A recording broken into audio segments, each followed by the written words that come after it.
বগুড়ার সবচাইতে বড় ঐতিহ্যবাহী হাট মহাস্থানগড়ের কুরবানি পশুর হাট। ক্রেতা বিক্রেতাদের হাকডাকে এই হাট এখন পুরো জমজমাট। লাখ লাখ ক্রেতার পাশাপাশি রয়েছে হাজার হাজার কুরবানির পশু। শেষ মুহূর্তের কেনাবেচায় ব্যস্ত সবাই। চলুন জেনে নেই কেমন চলছে এই হাটে কুরবানির পশুর দরদাম। গরু আমি একটাই নিয়ে আসছি, প্রতি হাটেই গরু বেচি।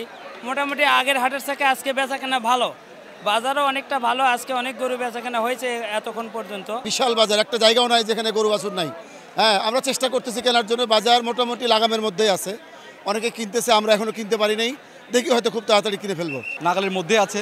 আমি মূলত ভেড়া কেনার জন্য আসছি, দেখতেছি, দেখি হয়ে যাবে মনে হয়, কিনে নেব। হাটের অভিজ্ঞতা নিতে এসেছি, অনেকগুলো গরু দেখতে পাচ্ছি। গরুর দাম অনেক বেশি, দেখা যাক ইনশাল্লাহ যদি নাগানের মধ্যে হয় তাহলে কিনে ফেলবো, ওই নিয়েতে আসছি। যে গরুগুলো আগের বার ছিল 1,20,000 বা 30-এর মতো, এবার দেখলাম সেটা মানে 1,50,000 বা তার উপরেও বেশি ক্রস করে গেছে। আল্লাহ যদি সব ঠিক রাখে আমরা নিয়ে যাব, মনের মতো হলে নিয়ে যাবো, না হলে আগামীকাল আর পরশু নিয়ে যাবো ইনশাআল্লাহ।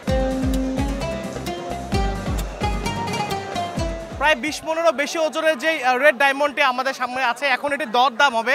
আমরা আসলে জানার চেষ্টা করব যে এটির যে বিক্রেতা তিনি কত চাচ্ছেন এবং যিনি ক্রেতা আছেন তিনি ঠিক কত হলে এই গরুটি কিনতে পারবেন। আর শেষ পর্যন্ত এই রেড ডায়মন্ডে আজকে বেচা বিক্রি হয় কিনা এটিও আপনাদেরকে দেখাবো দর্শক।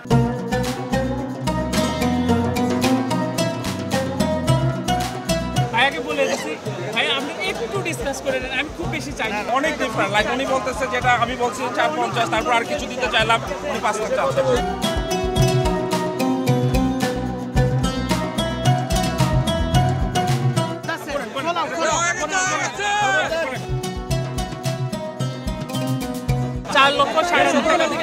ভাইয়ার কথা বলার জন্য আমি এখানে দিয়ে দিচ্ছি। থ্যাংক ইউ ভাই। কিছু না।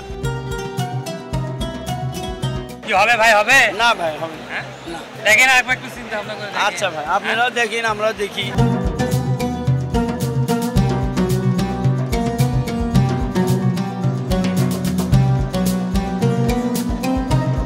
এবারে ঈদ উল আজহার শেষ সময় কিন্তু বগুড়ার যে কুরবানির পশুর হাটগুলো রয়েছিল সেগুলোর বেচা কেনা একেবারে জমজমাট হয়ে উঠেছে। বিশেষ করে আজকের যে মহাস্থান কুরবানির পশুর হাট, এখানে কিন্তু মাঝারি সাইজের যে গরুগুলো রয়েছে যেগুলোর দাম 80 থেকে 1 লাখ টাকার মধ্যে, সেগুলো চাহিদা সবচাইতে বেশি। এর পাশাপাশি কিন্তু 1 থেকে 1.5 লাখ টাকার মধ্যেও যে গরুগুলো রয়েছে সেগুলোর বেচা কেনাও কিন্তু বেশ হয়েছে। এছাড়াও বড় আকৃতির যে গরুগুলো রয়েছে যেগুলোর ওজন বিশেষ করে 20 মণ থেকে শুরু করে 30 মণের মধ্যে, যেগুলোর দাম ছিল অন্তত 5 লাখ থেকে শুরু করে 7-8 লাখ টাকা পর্যন্ত, সেগুলোর কিন্তু বেচা কেনা হয়েছে। এবং হাট ইজারাদাররা বলছেন তারা যেমনটি আশা করেছিলেন প্রত্যাশিতভাবে কিন্তু সেই ধরনের লাখ লাখ পশুর কিন্তু সমাগম আজকে মহাস্থান হাটে সেখানে ঘটেছে এবং অন্তত 1.5 লাখ পশুর বেচা বিক্রি কিন্তু আজকে হয়েছে বলে আমরা তাদের কাছ থেকে জানতে পেরেছি। এবং বগুড়ায় কিন্তু এবারে কুরবানি উপলক্ষে 7.5 লাখ পশু কিন্তু তৈরি করা হয়েছিল, যার মধ্যে 32,000 পশু আসলে উদ্বৃত্ত থাকবে এই জেলা থেকে অন্য জেলায় সেই পশুগুলো চাহিদা মেটাবে কুরবানির। আর কুরবানির পশুর বেচা কেনা শুধুমাত্র আর্থিক নয়, এটি আমাদের মুসলিম ঐতিহ্যের এবং বাঙালিয়ানা ঐতিহ্যের এক সেতুর মিলবন্ধন। এবং দিন যত গড়াবে এবং কুরবানির শেষ মুহূর্তে কিন্তু বেচা কেনা আরো বেশি জমে উঠবে। ক্রেতারা তাদের পছন্দ এবং সামর্থ্য অনুযায়ী তাদের ত্যাগ মহিমায় পশু ক্রয় করতে পারবে এবং বিক্রেতারা তাদের খরচগুলো সেগুলো